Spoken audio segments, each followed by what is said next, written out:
Hello, my name is Patrick and I'm together with my colleagues. We have been working on a project which is called GuessWhosComingToDinner. I will first of all ask them to introduce themselves. My name is Divine Simple. My name is Linda Kirezi. Thank you very much, Linda and Isimbi. So we are going to first of all introduce our deliverables, what we have been working on. So I was assigned on working on Hawaiian poi and Japanese rice. So Hawaiian poi is a sticky, nutritious and chewy food which is similar to blade dao. It is made from pounded taro roots. So the taro roots and this poi has been a long staple food of the Polynesians, who were the first aboriginals to settle on the Hawaiian shores in 1,100 years ago. So it has very many cultural significances to these people and even spiritual significance. And historians think the first aborigines who landed on Hawaiian shores lived off this poi until recently. So the taro root was even affiliated to one of the four great Polynesian gods, which is called the cane. So it is the most revered food apart from being a food itself. So it is prepared by crushing those taro roots in the process which is called the kui, whereby a person who has cuts on his hands cannot do such process of kuing, and even a girl must tie back her hair in order to kui. So it is the most respected food you have to make it when you are well prepared. The taro roots have been scarce nowadays, initially because of opting for sugarcane in Hawaii Island, but University of Hawaii is sensitizing and teaching people how they can grow this in their backyards because it has a significance, a cultural significance, so they must preserve it. That's why it is now being sensitized to grow this in their backyards so that it cannot fade away. That is Hawaiian poi. And Japanese rice, it is even their culture. In Japan, rice it equals to food because the word which means food in Japan is gohan, and it even means rice, which means that food equals to rice. So, yeah, rice is inseparable from food, and rice has been serving as currency in history. Even during World War II, Japanese would restrain from eating their rice to go for millet and oats in order to reserve it for the soldiers because they think that rice is the food which enforces, which adds energy and strength to the people. That's why it was reserved for the imperial soldiers to nourish them when they were in the war. So the Japanese use Japanese rice cookers to cook this food. It is sticky, and you know people in East Asia use chopsticks to eat food, so it is fluffier. It is the most easiest to be eaten with chopsticks, unlike Chinese and Thai rice. So that was all about Japanese rice and Hawaiian poi, and I'm going to talk about my field log, which was about the local beer in Rwanda. That's what I worked on. The local banana beer, which is known as Uruagwa. It is a Rwandan local brew, which is not in the Rwandan culture because it is used in different ceremonies, especially the marriages and funerals. So people liked it and some people in the villages are now still using it. So it is made out of crushed banana. It is not all bananas can make this beer. It requires certain types of bananas. So those bananas which make this beer are not edible, which means that you cannot cook them. Urugwagwa beer created bonds in the society because many people gather in different centers, especially in the villages, to share this beer. And when a family has made it, they have to invite their friends and their relatives to come and share that beer. So it is the most respected beer here in Rwanda. That's all about my field log. I'll ask my colleague Linda to proceed with findings. All right, thank you. I worked on different cultures that I was assigned to. The first culture was the Tlingit potlatch from the northwest, and this was mainly carried out by the Native Americans. So this culture was mainly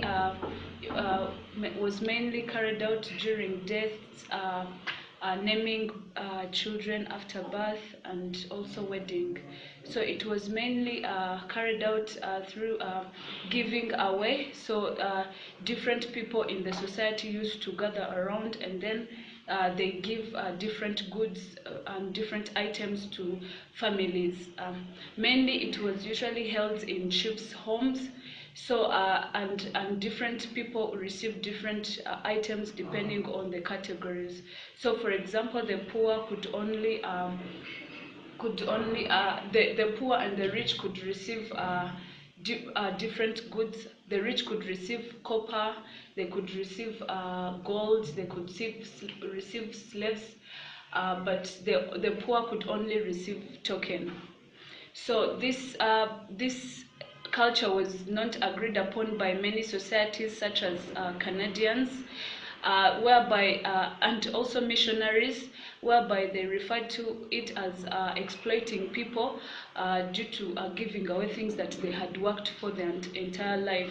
It was also regarded as what we call nowadays as taxation, whereby one gives a portion of what they get from their businesses or what they get from their harvest to the government.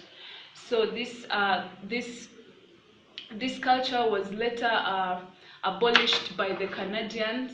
It was later abolished by the Canadians in 1951, and that is when the law of abolishing it was put outside, and different people were punished in case they refused to obey the law. So another culture that I worked on is the tailgating, which which is also originated from America, and this is a culture that was usually carried out when there are different football games, whereby people used to take different materials such as food, umbrellas, and they go gather into a football stadium and then have fun, eat, and share each and everything. Nowadays it's a little bit different because people now no longer take the eats into the stadium. Instead they take everything into the parking lots. So for example, a big stadium, if there was a game between different teams on a certain big stadium, people will go into the parking lot and put umbrellas, put boots of the cars, and then set up different barbecue and grills, and then invite friends and family to join them and then eat. This activity was mainly carried out in order to support their teams, so different people could dress up like their teams, jerseys of their teams, and they could also carry it out in order to build family rituals. So different people also said, different intellectuals referred this to a way of building up schools. For example, for most especially, this used to happen in schools playing against universities, playing against each other, and this could build up a brand of a school. So it mainly built up family, bonding up families, creating a culture of coming together and sharing different things. I also worked on culture of from my country, which is called Kuja Obunyano, and this was an activity that was carried out in order to recognize childbirth. So a family would call different children from the neighborhood and other family members. The children could be approximately in the age range of 12 to 2 or 3. So the children could come at a home where a mother has given birth, and they could give them different materials to use in the garden, and they could send them to the garden so they could go and then cultivate, and then midday they could come back home. So they could find different traditional foods prepared, such as sweet potatoes, Irish potatoes, beans, maize, and peas. So they could also find posho, which is in our culture called ubugari. So it used to be coiled as which is referred to as a child waist. So they could refer to as a child waist. So this posho could also be put among the traditional food. And the children could come, they wash their hands and sit and eat. After eating, they could after eating, they could not go wash their hands. They could instead go and put their hands on the mother's breasts in order to recognize the mother giving birth to that child. So this could also symbolize a child could grow well. They could take it as a child growing well in the future, and they could not leave the home without a child urinating or defecating. So if this child could not defecate or urinate in time, they could give that child a traditional cigarette in order for him or her to vomit, so that they regard this as a sign of growing. So this culture was very much respected in our country. Most especially in the ancient Rwandan kingdom, it was usually respected, and it could bring families together. It could also symbolize unity among families and friends, because you could find like different homes know each other due to different activities that took place. So nowadays it's no longer practiced as such, depending on different reasons, such as people do not have time these days, and people also never took it as a sign that never took it for serious, because they thought putting every child touching a woman's breast, it could be disrespectful. So people changed it. Nowadays they celebrate, whereby they cook food and eat and then name a child. Thank you. Okay, thank you. Me, I worked on Pennsylvania Dutch cuisine and Hindu's wedding. Starting from the Pennsylvania Dutch cuisine, this was originated from people who came from Germany and Switzerland to Pennsylvania. So I tried to find out some food, names of food, which I worked about, I conducted research about, and then I came up with some examples.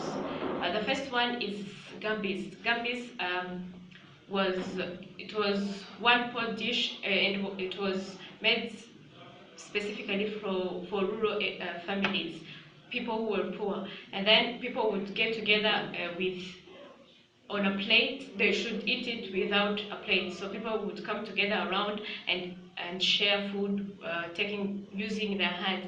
They didn't need forks or anything, so they used their hands, and then they could eat. It was a kind of getting together and sharing food by people having fun. So the second food was what I searched about is called hoopie pea. and this was originated from Lancaster country, and one of the Pennsylvania's country's best known and most loved food or dish by either people living in Pennsylvania or those or strangers, people visiting the country. So this food it was also for poor people. It was created by Lancaster's Amish and Pennsylvania German communities, and it has been handed from generation to generation, and it is still there. So it was made first from the leftover of cakes and butter, so that poor people also can afford it. Um, the other food I worked on was shuffle pie, and it was a cake and it was eaten as a dessert. It could even be eaten as a breakfast in the morning, and this was made by it was made by and yeah, it was this was.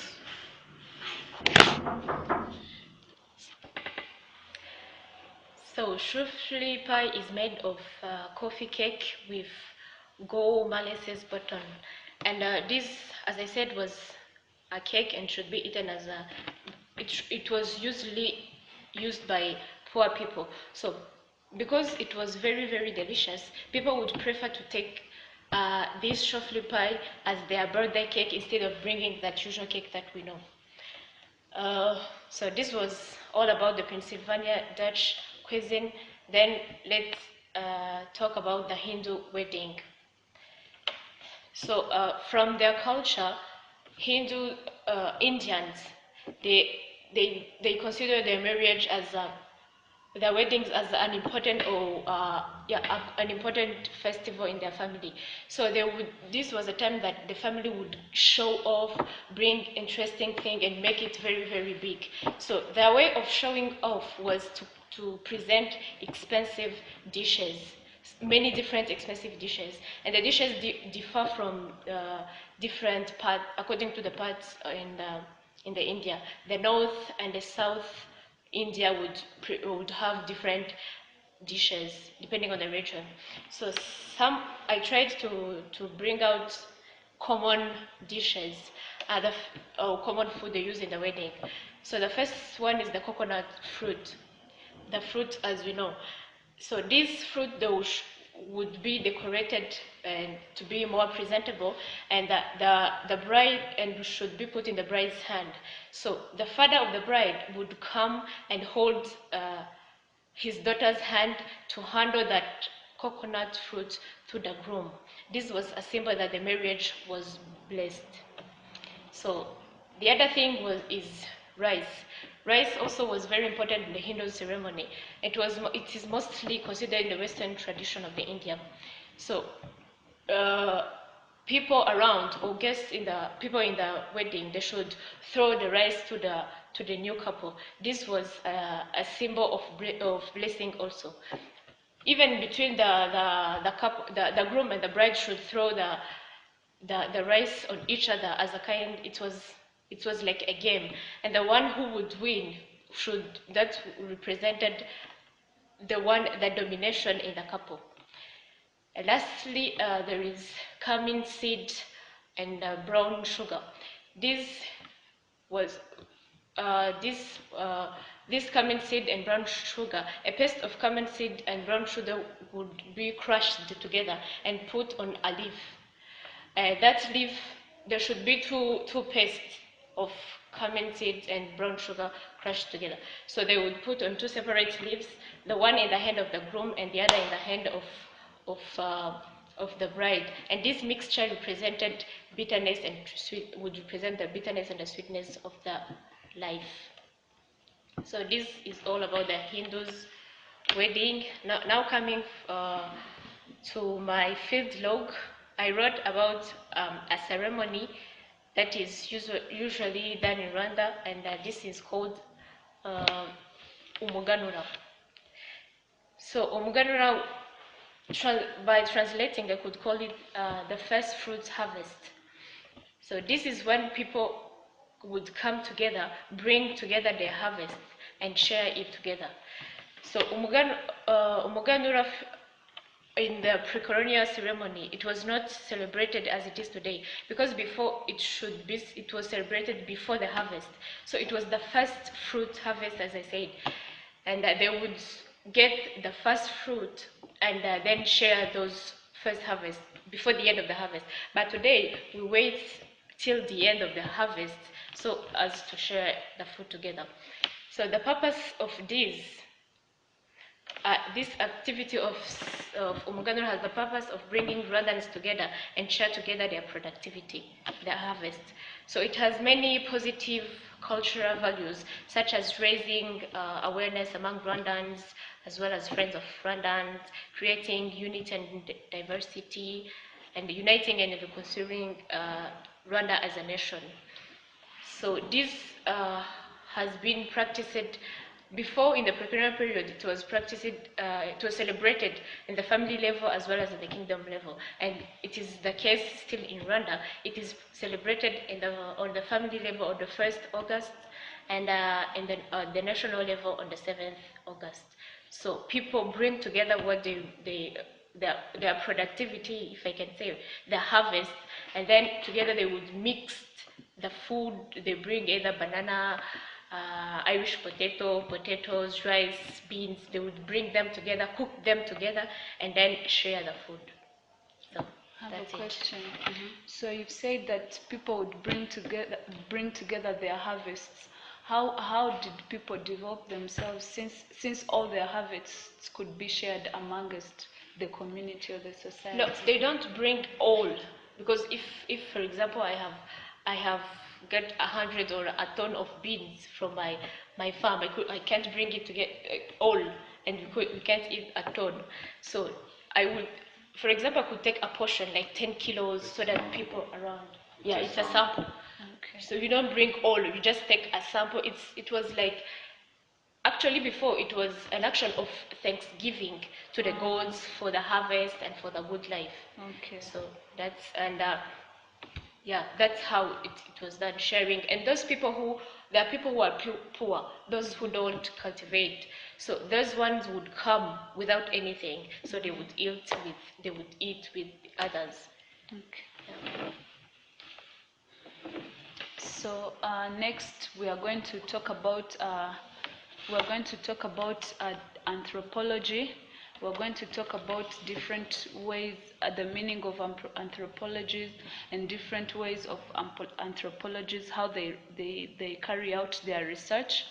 So first of all, anthropology can be defined as the study of humankind and its culture. So whereby anthropologists go deeper into how the culture was recreated, different norms of the culture, languages tied on the culture, and different things associating with the culture. So we have in anthropology, there are different terms used, such as symbolism,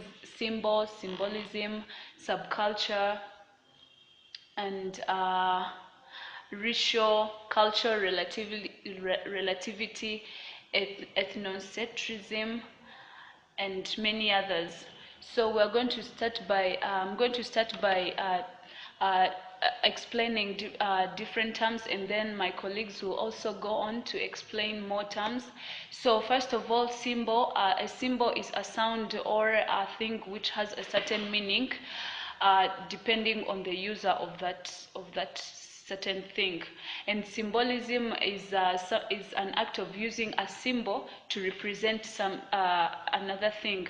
For example, we have a symbol of our country has a symbol of a national flag. So a national flag represents our country, so which means it acts as symbolism. And we have another term which is called ritual. A ritual is a term that is used to represent an action that may be performed regularly or may be ceremonial. So a ritual can be an activity that is carried out during different times, such as marriages, funerals, and childbirth, fertility ratios. We can use this in different terms depending on culture. So my colleague will go on with the next terms. So the next term is cultural relativity. This is a concept used. This is a belief. It means a belief of one's culture or one's cultural values that can be understood in other languages. This is like we are having something we believe in our culture that can be explained in other languages. So. Yes, apart from cultural relativity, there is also ethnocentrism, which is the belief that one's own race or ethnic group is superior than others or is more important than others. So here I can give an example. We all know the history of German Nazis, especially Hitler. You know how he held a belief that his race was pure and was superior than any other races, and those races must be exterminated, and the pure race, his German pure race, would only live on this world. So that is ethnocentrism. That is a good example of ethnocentrism and where it was applied. So the last I can talk about is inculturation, which is the process of being socialized to a particular culture. So here I can also give an example. For example, if I go to Kenya and I start learning Kikuyu language, that process is known as inculturation because I'm trying to socialize with another culture and I'm trying to learn. So that process is inculturation. Thank you. So next, we are going to talk about different ways on how anthropologists carry out their research, and anthropologists carry out their research in processes or steps. So these steps are the ones that they should first of all follow while carrying out their research in order for it to be effective.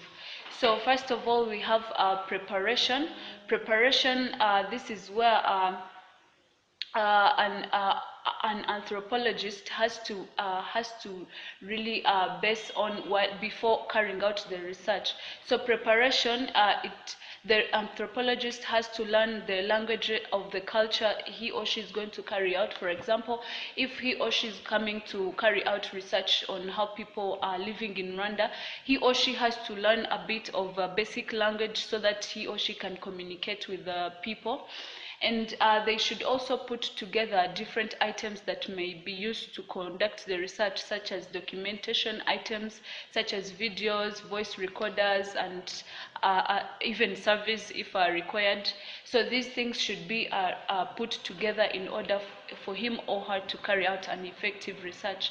So preparation is very important because it gives an anthropologist a basic start or a basic way of beginning the research and carrying out an effective research. So my colleague is also going to continue explaining to you another step of which an anthropologist should consider while making research. So thank you. The other step is, the second one is techniques. This is when you choose which techniques you are going to use while conducting your research. This might include conducting interviews, either personal interview or group interviews, observations. It's all about the techniques, what you will do while conducting the research, how you proceed your research after preparation, after identifying where to conduct the research, then how are you going to conduct the research, the techniques you'll be using. That's all about techniques. And the other thing is psychological impact. This is when you don't allow your emotions or your personal judgment be involved in what you're doing.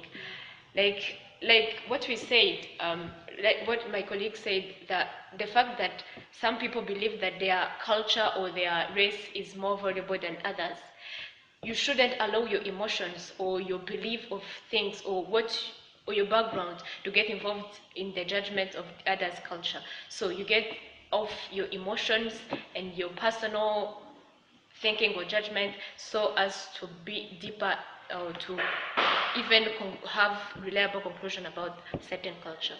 So the last one there is multi-sided research where you have to go to multiple sites to carry out your research. And globalization has made it easy because now the world has become like a global village. It is easier to travel to different places, and now there are no culture isolated countries or even sites. So the way how it is done, multi-sided research, anthropologists select a topic, like for example marriage or funeral ceremonies, then they travel to multiple destinations, multiple countries to see how it's done and the variations between different areas of how those ceremonies like marriage and the funeral ceremonies are done. So that is multi-sided research. Another thing I would add about preparation is that the anthropologists should work with non-government agencies or non-profit oriented people. So this means that there has to be trustworthy within the people that are being interviewed or the research is being carried on, and the anthropologists. So they should build this trust in order for the anthropologists to get effective responses or to even get real information that they need. So in addition to that, there's something we forgot to mention, is that anthropologists before, they used to like read books, watch documentations in order to conclude, conclude, to make their conclusion basing on a certain culture. But they have found that the second-hand information are not reliable. So that's why they prefer to go on the field, conduct their own research, and to make their own conclusions in order to be more reliable. Yes. So thank you. Another thing we wanted to talk about is how we as individuals in this group acted as a leader in order for us to accomplish our tasks. So I was in charge of creating a schedule and also assigning tasks to each and everyone. So I managed to assign different tasks, such as different which culture each person is going to work on. And although it was a bit challenging, whereby different people didn't know what they are going to do in those different tasks, but I managed to explain to them how they are going to work on it and how it could be simpler. I also worked on, as I said, I created a schedule and created different deadlines so that we could accomplish our tasks. Okay, I was responsible of writing the report. So after we worked on each one's individual tasks, after accomplishing them, they bring together their information, so what they had conducted and their work, and I was responsible of writing the report. So I write the report, and I thank them that they helped me giving information on time. Yeah, the thing I did was to act as a reminder because everyone was busy, everyone has his or her own personal tasks, but I had to make sure that the schedule that Linda had created was respected and abided by. So that is what I did, and it was effective. So thank you. We are honored to work on this project about cultures, and we learned a lot about different cultures.